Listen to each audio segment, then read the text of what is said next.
Bueno, vamos a iniciar esta clase avanzando sobre el capítulo 1 de Sir Gibbs, que es uno de los textos que ustedes tenían que analizar para poder llevar adelante el trabajo relacionado con La escuela era una fiesta, la película elaborada a partir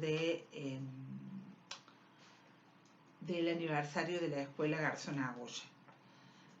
En esta película se plantean varias situaciones, entre las cuales es importante que tengamos en cuenta algunos detalles teóricos para poder avanzar en las argumentaciones al llevar adelante las respuestas de los trabajos y empezar a establecer relaciones entre lo que se encuentra en el desarrollo teórico y entre una película, un video u otras situaciones cotidianas. Entonces, para iniciar vamos a plantear esto que plantea Sir Gibbs en el texto. ¿De qué hablamos cuando hablamos de educación? La educación es un fenómeno de toda la humanidad. ¿De qué hablamos cuando hablamos de educación? ¿Por qué educación? ¿Por qué educamos? La educación es un fenómeno inherente a toda la sociedad humana por la supervivencia del orden social. Sin educación, cada individuo, cada familia, cada grupo social tendría que reconstituir por él solo el patrimonio de toda la humanidad, volver a descubrir el fuego, iniciar el recorrido de los signos, de los símbolos, de la escritura, reconstruir la fórmula, por ejemplo, para elaborar el papel. Estos ejemplos están en el libro, en el texto de Gibbs.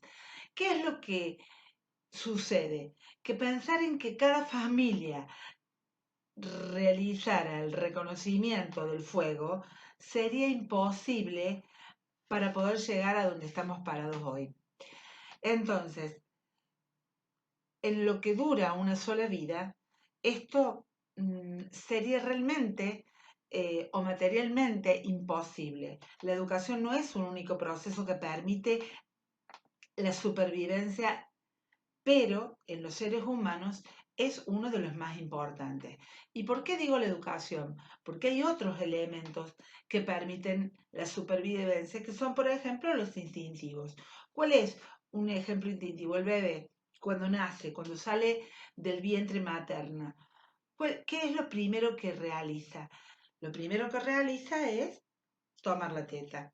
El instinto a la succión. ¿Por qué? Porque debe succionar para poder alimentarse, para poder crecer. Esos son instintos que están instalados genéticamente ya y que los animales lo tienen. Ahora bien, el ser humano lo logra al continuar su vida, podría solo desde los instintos avanzar y llegar hasta donde estamos hoy. Para ello, la educación. La educación no como el único proceso que permite la supervivencia, pero lo que caracteriza a la especie humana se basa en su aprendizaje social y no en la transmisión genética. La que sí ocupó un lugar destacado, por supuesto, ocupó y ocupa un lugar destacado en la vida animal. Entonces la educación se da entre la producción y la reproducción. La producción y la reproducción social. ¿Y qué queremos decir cuando decimos reproducción social? Hablamos de la reproducción biológica, hablamos de la reproducción económica y hablamos de la reproducción del orden social y cultural. Las condiciones de vida cambian constantemente. La comunicación social es inestable. La comunicación social no mantiene una línea recta. Van generándose infinidad de posibilidades para avanzar en el marco comunicacional. Y hay una imposibilidad de que una reproducción se lleve adelante totalmente y en igualdad de condiciones, por la propia naturaleza del aprendizaje social. Hay deseos de introducir innovaciones, hay deseos de generar posibles transformaciones. Entonces, todo está relacionado con las condiciones que se dan para poder llevar adelante esa comunicación.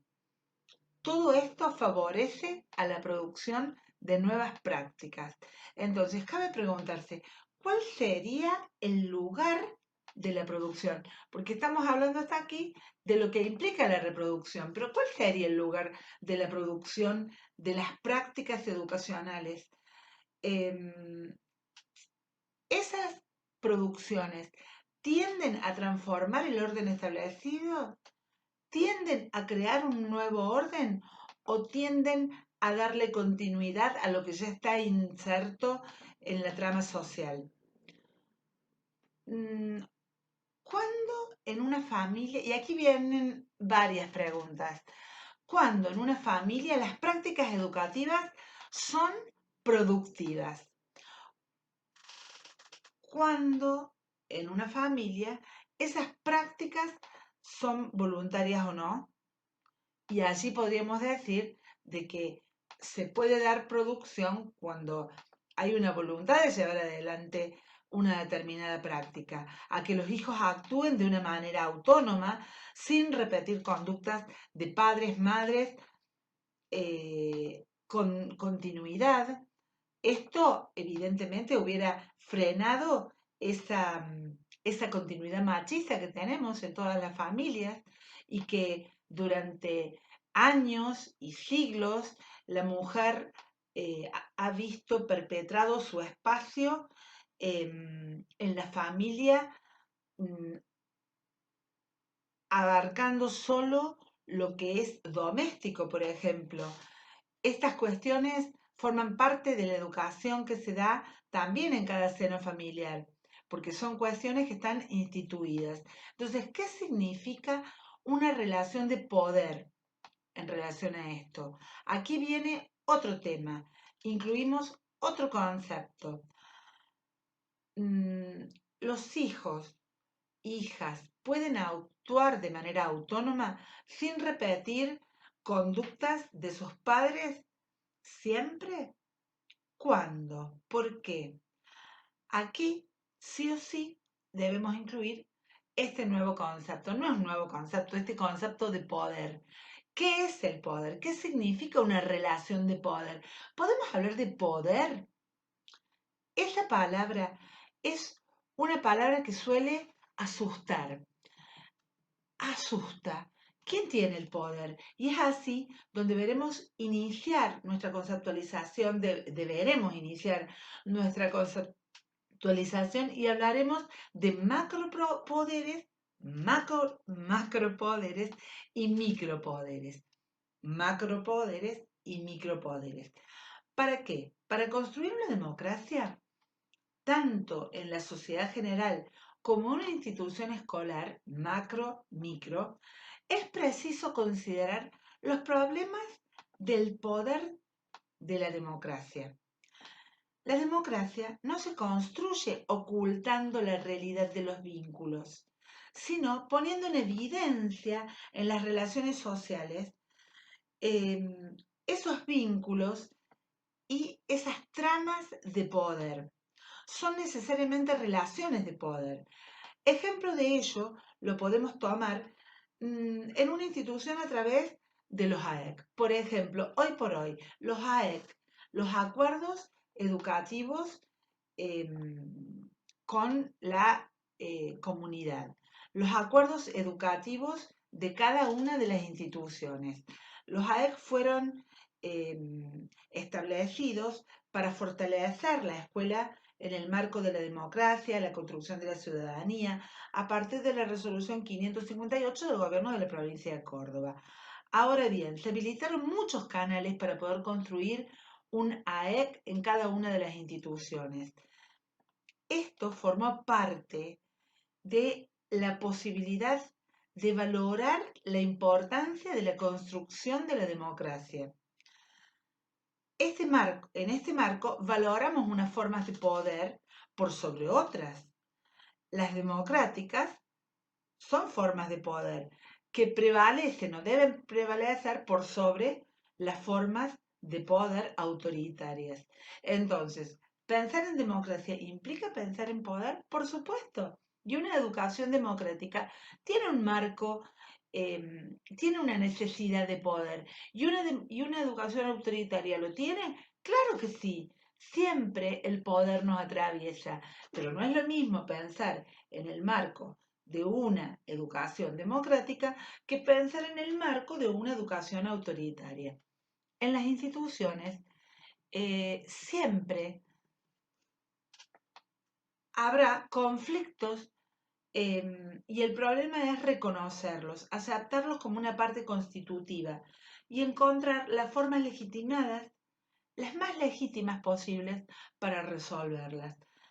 Y esa legitimación es importante que se dé democráticamente. Sería lo más maravilloso, aunque no siempre ello es así, ni todas las gestiones institucionales lo promueven. Llámese institución familiar o llámese institución escolar. Entonces, ¿pero qué tiene que ver esto con el saber? Si yo estoy hablando de educación, ¿qué tiene que ver esto de la trama de poderes, de la construcción de acuerdos, de la democracia, del autoritarismo con los saberes? ¿Tiene que ver esto con la educación? Claro que sí, porque esto que estamos diciendo es el saber. El saber no es solo información. El saber incluye también el saber actuar. Y cómo actuar en educación es sumamente importante y necesario. No vamos a saber hasta que no podamos actuar para poder ayudar al otro a interpretar, a construir, a producir y no solo a reproducir. ¿A dónde puntualizar? Entonces, la educación es un fenómeno muy amplio. Es un fenómeno eh, muy amplio que transmite diferentes saberes y adopta distintos formatos en cada época. En cada época, en cada sociedad, la educación es una práctica social, es una acción en una práctica.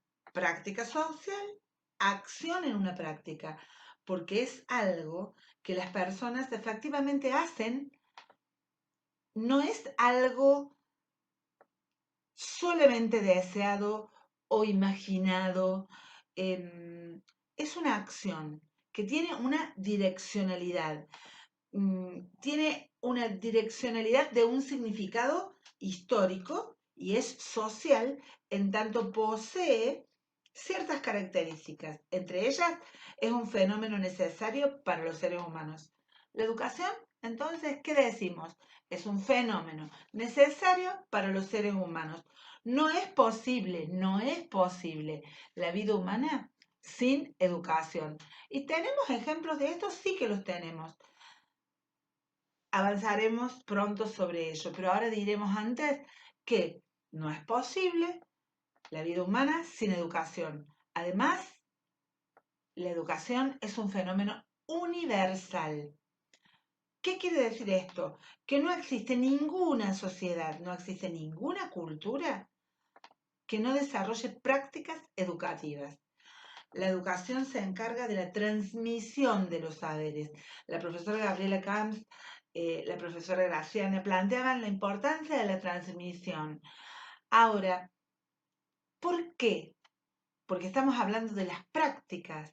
Y en la práctica, se produce la transmisión. Entonces, no es posible la vida humana sin educación.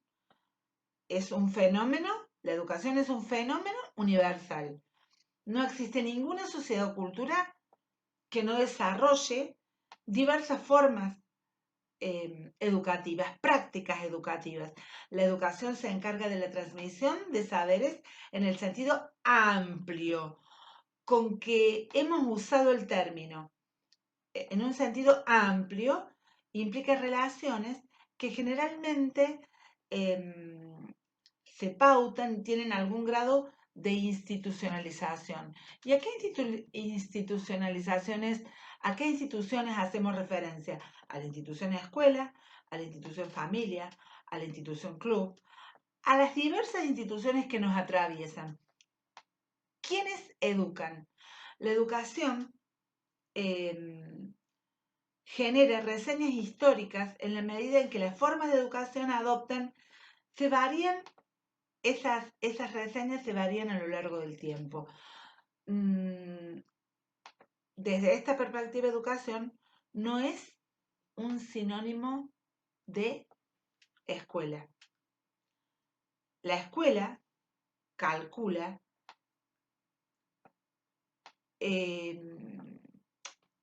tal como la escuela, tal como la conocemos en el tiempo, no siempre fue la misma. Podemos decir que la escuela es un fenómeno reciente. ¿Por qué? Porque ¿cuántos años tiene la escuela? ¿Cuántos siglos tiene la escuela? Es lo que permitió institucionalizar la educación y siguen existiendo otras maneras de institucionalizaciones.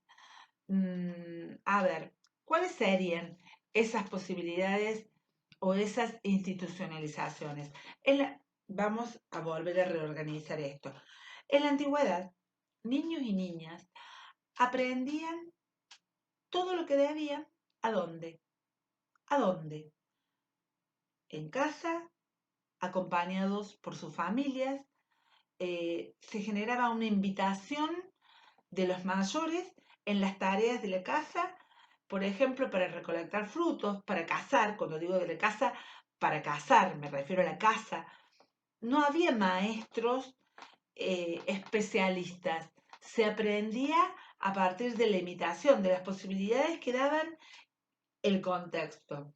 Hoy, cuando la escuela tiene un lugar destacado dentro del campo educativo. El campo educativo no ocupa ni el primer lugar entre las agencias de educación, como por ejemplo lo son las familias, los diarios, los informativos, los programas televisivos, los amigos, los clubes,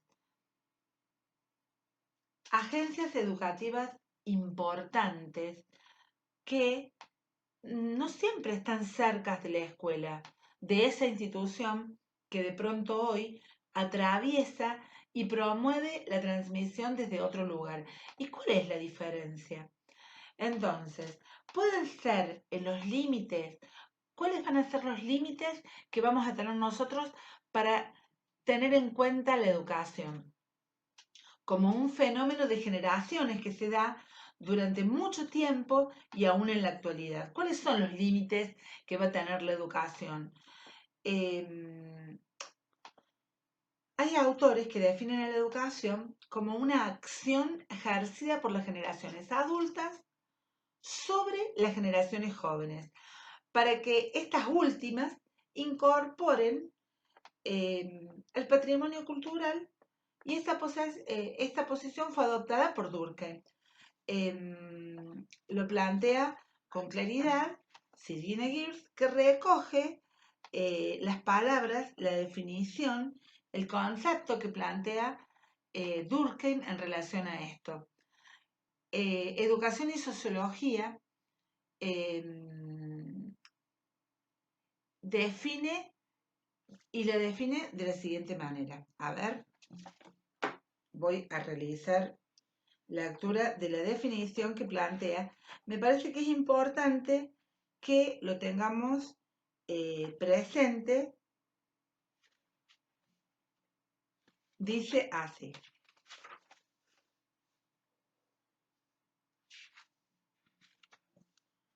la educación es es la acción ejercida por las generaciones adultas sobre las que todavía no están maduras para la vida social. Tiene un objeto: suscitar y desarrollar en el niño cierto número de estadios físicos, intelectuales y morales que exigen de él la sociedad política en su conjunto y el medio especial al que está particularmente destinado. Sobre esta base de esta definición, el diccionario de la educación consigna, el diccionario de ciencias de la educación consigna: la educación fácticamente es en principio un proceso de inculcación, asimilación cultural, moral y conductual. Básicamente, es el proceso por el cual las generaciones jóvenes se incorporan o asimilan al patrimonio cultural de los adultos. Y así continúa avanzando y citando distintas definiciones que no siempre coinciden con lo que está sucediendo o con lo que debería suceder con la educación en la actualidad. A la luz del comienzo del siglo XXI, nos proponemos realizar cuál es seriamente a dónde se encuentra la generación adulta y una generación joven. ¿Qué sucede? ¿Cómo se produce el acto educativo en estos tiempos donde el adulto siempre se ha ocupado del lugar del saber y el niño siempre ha tenido el de la ignorancia o el del no saber? Todavía hoy está la creencia, o esta creencia es compartida por mucha gente, por el común de la gente, yo diría el común denominador de la gente. Sin embargo, este nuevo siglo nos invita a repensar estas categorías y observar procesos educativos actuales en lo que las niñas, los niños, son los poseedores del saber y los adultos son quienes deben ser enseñados muchas veces por ellos. Ejemplo, lo que sucede con Internet, con todo lo que es tecnológico. Son los niños muchas veces los que deben apoyar. El ejemplo clásico sería el de los abuelos, cuando deben recurrir o acudir a sus nietos para que los apoyen, para que los ayuden a incorporarse al mundo tecnológico. Apagar una boleta, la boleta de la luz. Piensen ustedes cómo los jóvenes, los niños muchas veces interceden, interpelan a los mayores para poder incluirlos de alguna forma en estas nuevas tecnologías. Y en estos tiempos de coronavirus, por ejemplo, de COVID, por ejemplo, cuánto avanzó esta tercera edad en relación a las videollamadas, los encuentros desde otro lugar, generando otras posibilidades. Silvina Gears alude a una polémica entre las posibilidades de la educación y los límites de la educación. Es uno de los títulos del capítulo 1. ¿Cuáles son los límites en la educación? ¿Cuáles son los límites de la educación? Pone así de ejemplo al Pigmalión. El Pigmalión es una de las obras de la literatura anglosajona de Bernard Shaw y fue llevada al cine con un título, La Bella Dama. La verdad que yo esta película puntualmente no la vi, sí vi varias veces partecitas, justamente cuando en algunos textos citan y profesores citaban esas partes y esas narraciones de la película. ¿Y qué es lo que se planteaba en esa película? ¿Cómo hacer, en el marco de esos límites de la educación, una joven hermosa que no tiene unos excelentes ni maravillosos modales de las zonas bajas de donde transita esta película, es puesta en foco por una apuesta que realizan caballeros. Por un lado, un grupo que plantea que no va a ser posible educarla y que no podría adquirir buenos modales bajo ningún punto. Y por el otro lado, otro grupo que opina que sí podría hacerlo. Entonces, hay un grupo que opina que lo que Samantha no da, Natura no presta. Es un dicho conocido. No puede ser. Lo que Samantha no da, Natura no presta. Como que, ¿qué significaba esto? Que ella era así porque no podía llevar adelante un aprendizaje, ni merecía tenerlo. Mientras que por el otro lado, se genera esto de que la educación podía transformarla. Avanza la película y evidentemente el segundo grupo es el que plantea que sí, que era posible. Mientras que unos habían dicho es imposible, es inaudito, se ejercita ese refrán, y el texto escrito y el film concluyen que el hombre no está determinado por su herencia genética y por su orden social, su origen social. Una buena educación puede lograr en los seres humanos los cambios, puede lograr los cambios más insospechados. Pigmalión y Mi Bella Dama constituyen una versión artística de la problemática que fue planteada también por el doctor Iter. Pueden buscarlo, lo van a encontrar al pie de este video, respecto del niño salvaje de Aveyron. Surgen a partir de esto un torbellino de preguntas, muchas preguntas que se pueden realizar a partir de aquí, afloran. ¿Es la educación un proceso que convierte un acto que convierte en acto las potencialidades no desarrolladas de los seres humanos? Es la educación, repito, un proceso que convierte en acto, las potencialidades no desarrolladas de los seres humanos. ¿Existen las vocaciones innatas? Ustedes, cuando seleccionaron esta carrera, dijeron, voy a ser maestro, voy a ser profesor. ¿Era innato? La educación solo tiene su cargo, guiar el desarrollo de las potencialidades genéticas. ¿O por el contrario, es el ser humano un producto de su ambiente? ¿Por qué el hombre, la mujer, llegan a ser o están determinados por un medio social? ¿Están determinados por un medio cultural? ¿Siempre están determinados? ¿Cabe la posibilidad de una transformación real? Muchas preguntas. Y podríamos continuar. ¿Qué es lo que genera? ¿Cuándo genera esa transformación la educación? Entonces vamos a analizar la etimología de la palabra.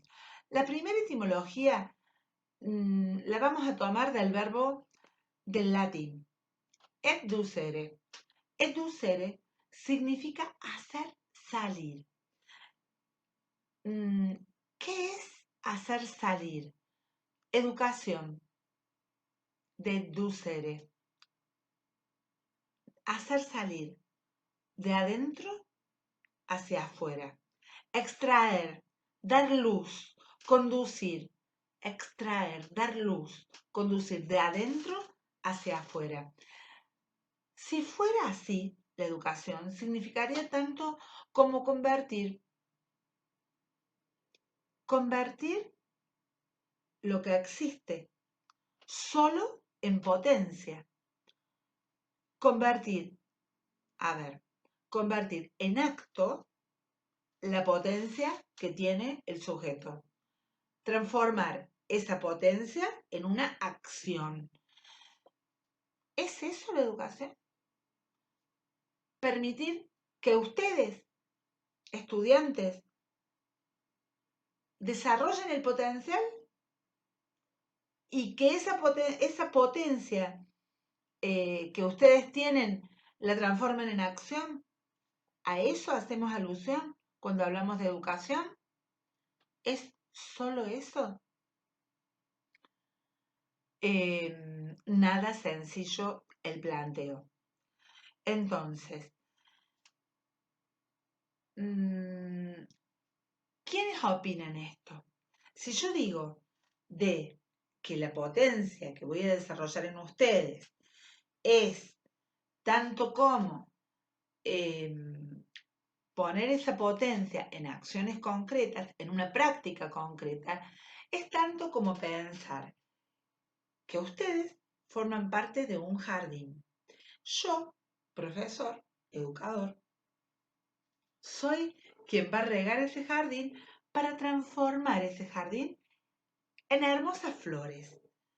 Y para que esas flores brillen y estén llenas de colores y grandes coloridos. Y multitud de colores. ¿Ustedes se sienten un vegetal? Sería una pregunta que les hago. Y otro ejemplo, que quizás ya han escuchado alguna vez. Ustedes son esponjitas. Y yo,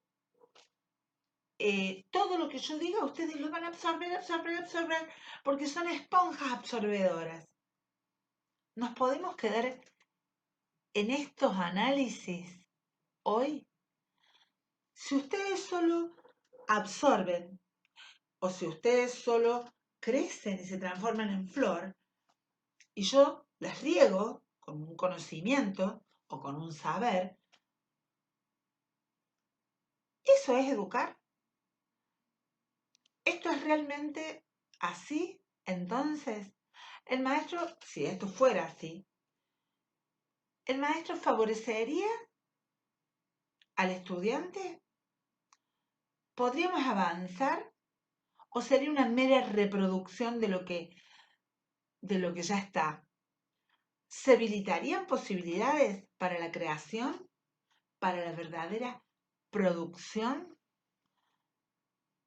¿Sería posible? Y si esto fuera así, ¿qué pasaría con el planteo del Pigmalión?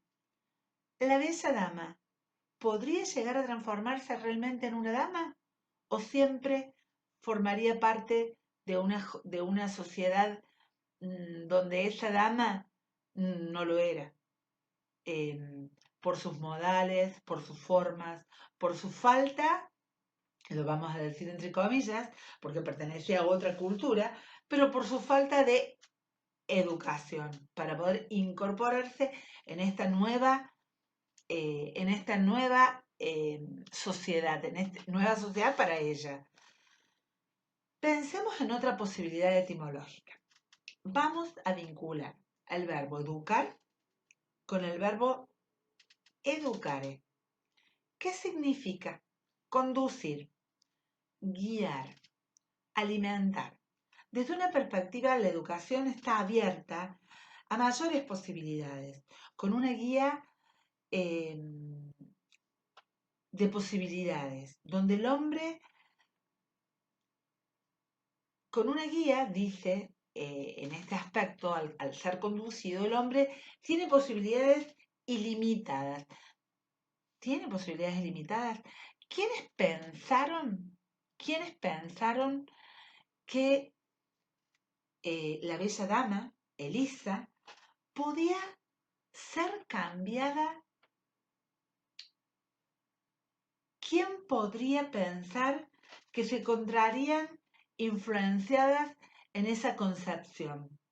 Y aquí podremos concebir a muchas personalidades latinoamericanas.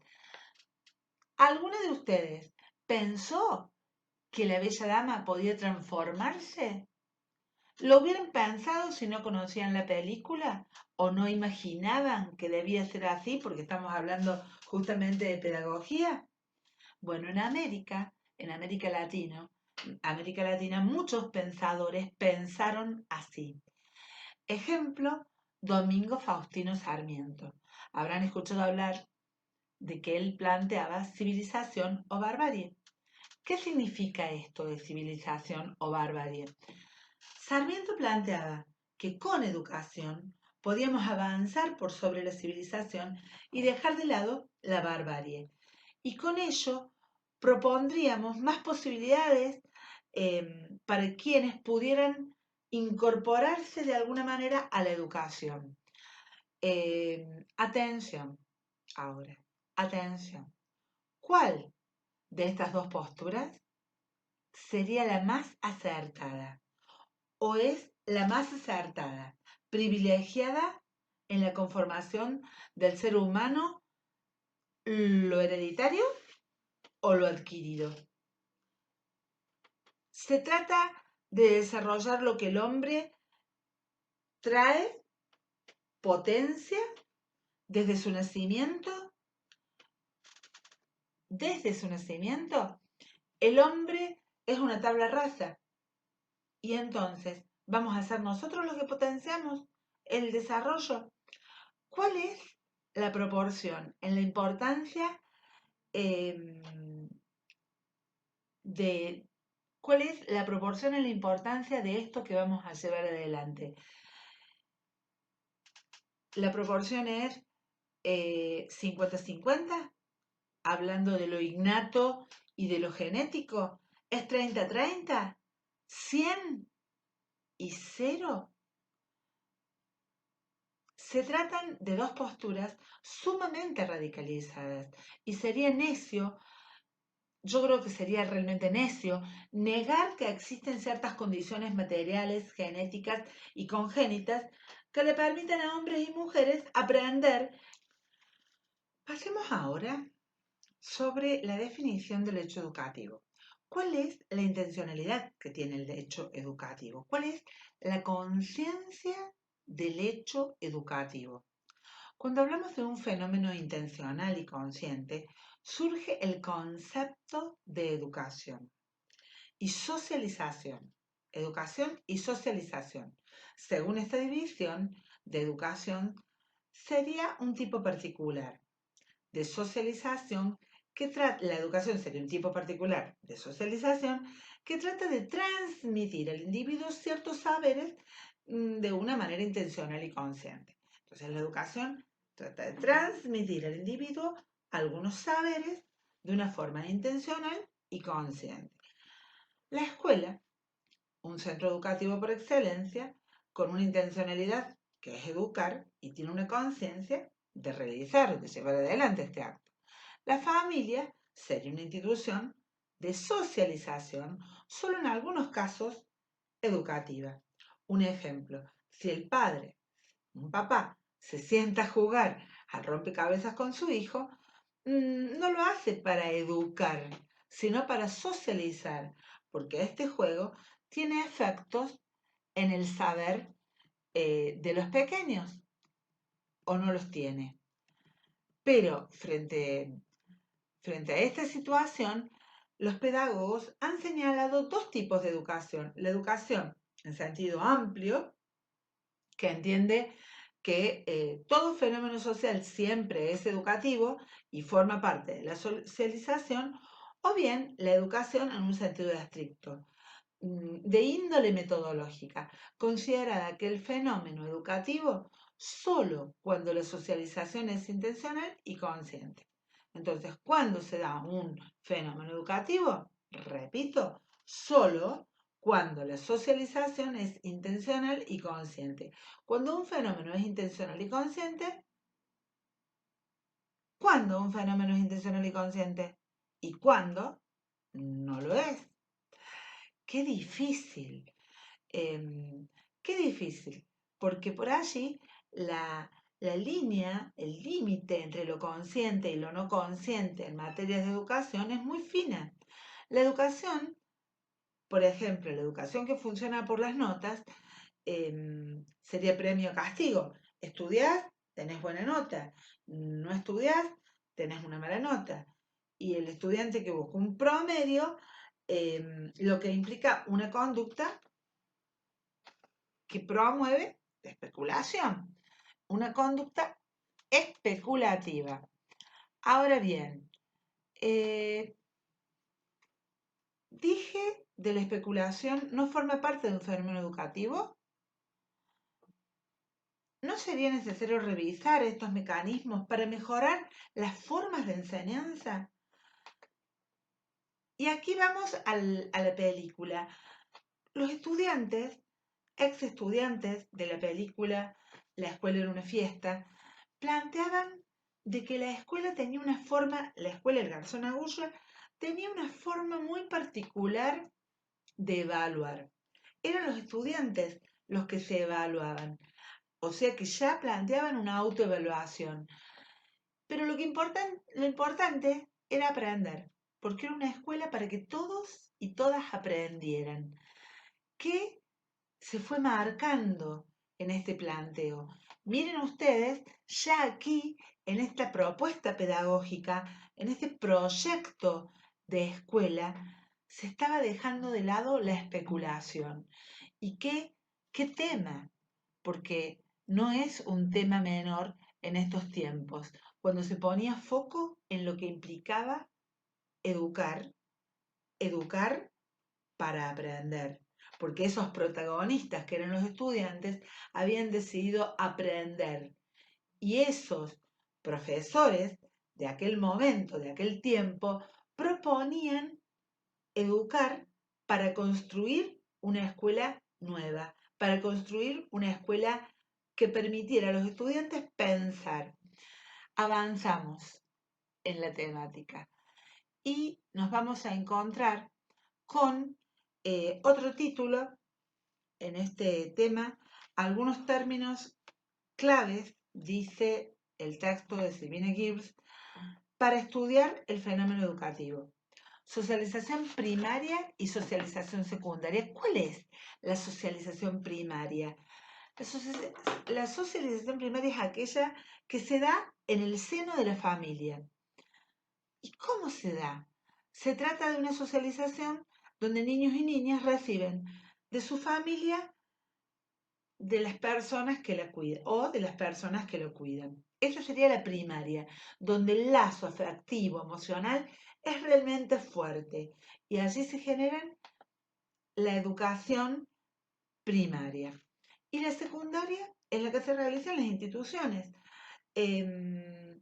Trata del aprendizaje de los roles, del comportamiento, del reconocimiento que se espera para actuar en determinados lugares sociales, como son el rol del maestro, el rol del médico, el rol del estudiante. El rol del estudiante, que están ustedes que iniciaron a construir el oficio del estudiante. De esto se trata también esta educación secundaria y el conflicto es difícil de resolver. Berger y Luckman destacan que las pautas asimiladas en la socialización primaria son difíciles de revertir precisamente porque los vínculos afectivos que intervienen en este tipo de socialización son muy fuertes. La socialización de la escuela se produce mediante determinados conjuntos de significados. Muchas veces, quienes en su socialización primaria son socializados mediante un conjunto de significados distintos de los que la escuela privilegia, viven o se genera una gran distancia. Se trata de una distancia que produce quiebres, que produce rupturas. Y aquí voy a citar a Bourdieu, a Pierre Bourdieu, que plantea aquí la importancia del hábitus. Y vamos a plantear esto del hábitus primario y hábitus secundario. ¿Pero qué es el hábitus? Atención, aquí. Bourdieu va a ser retomado, seguramente recuperado por problemática socioantropológica, va a ser recuperado por prácticas. Ya hay clases planteadas en relación a este francés que hizo análisis sumamente importantes, pero ahora nos centraremos con lo que significa el hábitus. ¿Cómo se forma el hábitus? Dice Pierre Bourdieu. La vida social supone un proceso de incorporación paulatina del individuo a la sociedad mediante mecanismos familiares, sociales y educativos. El individuo aprende e interioriza reglas de conducta, valores y creencias de la sociedad y el grupo social en el que viven. Este proceso de socialización incluye aprendizajes muy diversos. Los hábitos corporales del lenguaje, no, aquí serían los hábitos corporales del lenguaje, las reglas de cortesía, el patriotismo, el amor al prójimo, el sentido de honor. A través de estos procesos complejos, muchas veces inconscientes, se forma el hábitus. El hábitus es producto de estructuras, es producto de prácticas, es reproductor de estructuras, es el principio no elegido de todas las elecciones, es la improvisación regulada. Podemos improvisar, pero el hábitus la regula. El hábitus se genera entonces en relación centrada, se confronta, se interrelaciona con el campo, con el espacio social, con la violencia simbólica, con la violencia de clases, con los campos de poder. Y avanzaremos sobre estos conceptos que, vuelvo a decir, también serán abordados en el marco de problemática socioantropológica y práctica. Pero vamos incorporando estos conceptos que plantea Bourdieu, y vuelvo a insistir que voy a dejar un link debajo del vídeo para que ustedes puedan avanzar sobre este concepto. Avancemos ahora sobre las relaciones. ¿Cómo podríamos relacionar esta conceptualización de hábitus propuesta por Bourdieu y del video de la escuela era una fiesta? El hábitus es considerado en el marco de la propuesta pedagógica que se plantea o que se proponía abordar en esta institución. Cuando iniciamos argumentaciones a partir de experiencias y o películas, debemos lograr establecer relaciones pertinentes con estos conceptos que habiliten la posibilidad de pensar tramas más complejas. ¿Cómo hacemos para pensar estas tramas más complejas? Yo les voy a pedir que realmente lo revisen, lo relean.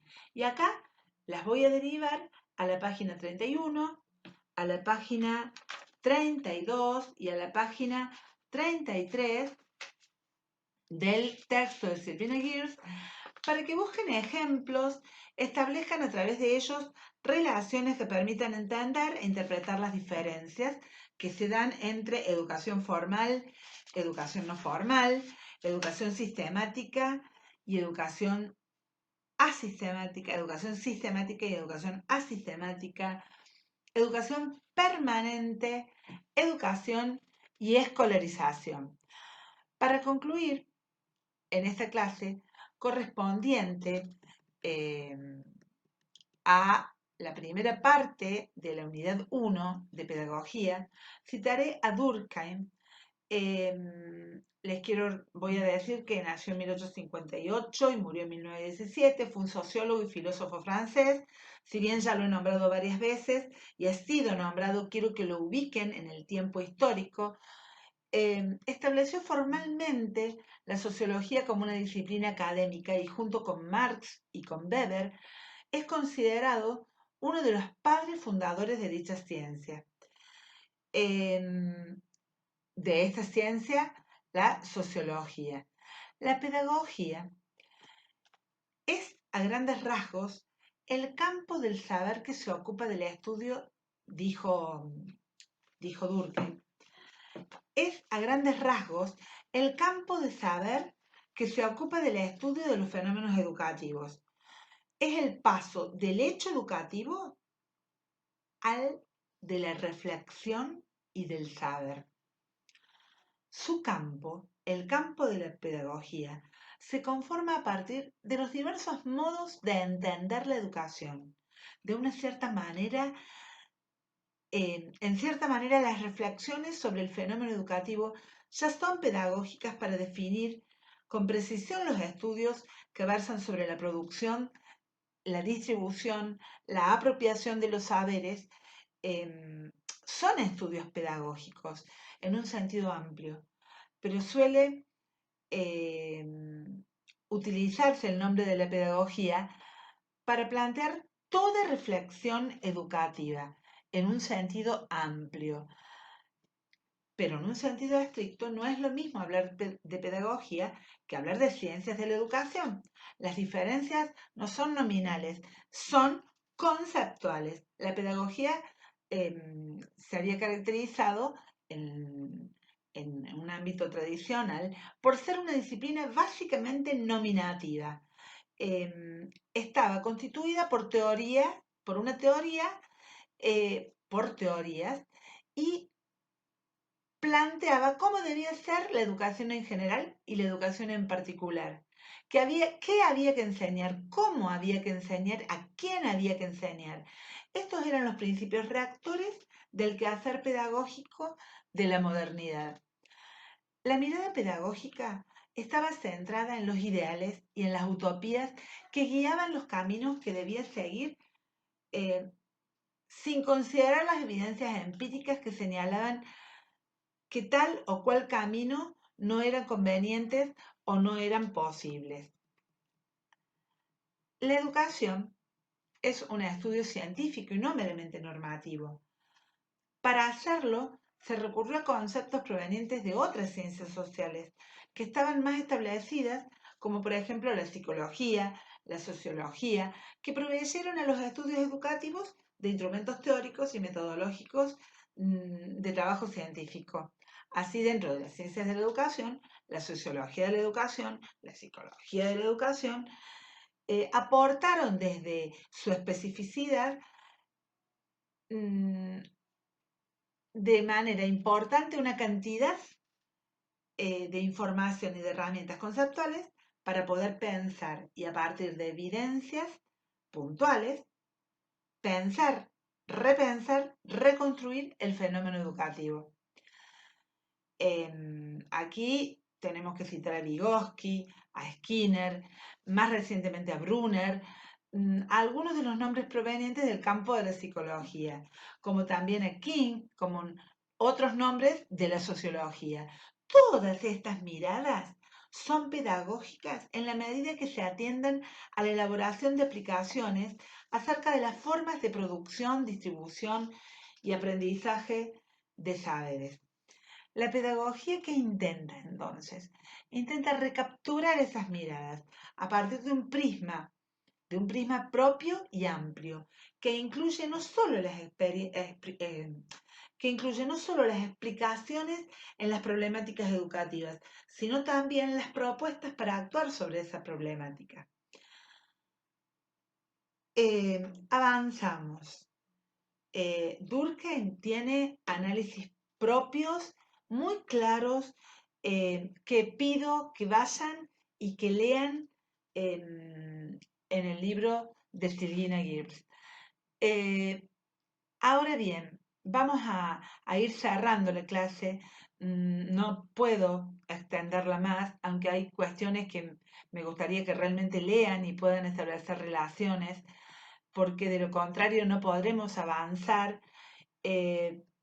Y para terminar, quiero citar, en el marco de esta progresión en la conceptualización de la significancia de la pedagogía, eh, eh, a esto que implica poder establecer relaciones para poder avanzar sobre ello, sobre ellas en el marco pedagógico. Y voy a citar a la importancia de pensar en una pedagogía para la igualdad, que es algo que hoy nos debe conmover para poder avanzar a nivel escolar. Vamos a regresar pronto, creo que pronto, y nos vamos a encontrar nuevamente en la escuela y debemos haber aprendido en este tiempo de no estar en la escuela y debemos haber aprendido y pensar realmente en una pedagogía de la igualdad. A esto lo plantea Pablo Gentili en un ensayo contra la educación excluyente. ¿Qué significa esto de que queden algunos del lado de afuera y que no puedan ingresar o incorporarse a lo que significa avanzar en el marco de la educación? Entonces, para cerrar, lo voy a tomar a Paulo Freire. Paulo Freire, un gran pedagogo brasilero, eh, recuperando en este caso no a su obra principal, que es La pedagogía del oprimido, sino recuperar un texto que realiza junto a Paulo Freire, junto a Antonio Faundes, donde potencian la pedagogía de la pregunta y estudian, plantean esto de repensar la pregunta. En este libro dicen: por una pedagogía de la pregunta, crítica a una educación basada en preguntas, en respuestas a preguntas inexistentes. ¿Cuántas veces la educación pregunta o responde, da respuestas a cuestiones que no son importantes, que no son necesarias? Paulo Freire plantea esto: ¿cómo poder entender que una pregunta es o no es necesaria? ¿Que una respuesta es o no es necesaria? Siempre lo va a lograr si la escuela, si el educador pisa el territorio y entiende, interpreta una forma de que la escuela sea una fiesta, es o lo da la posibilidad de que el docente conozca el territorio del cual provienen esos estudiantes, para poder pensar en una pedagogía de la igualdad desde una pedagogía de la pregunta. Estudiantes, seguimos en contacto.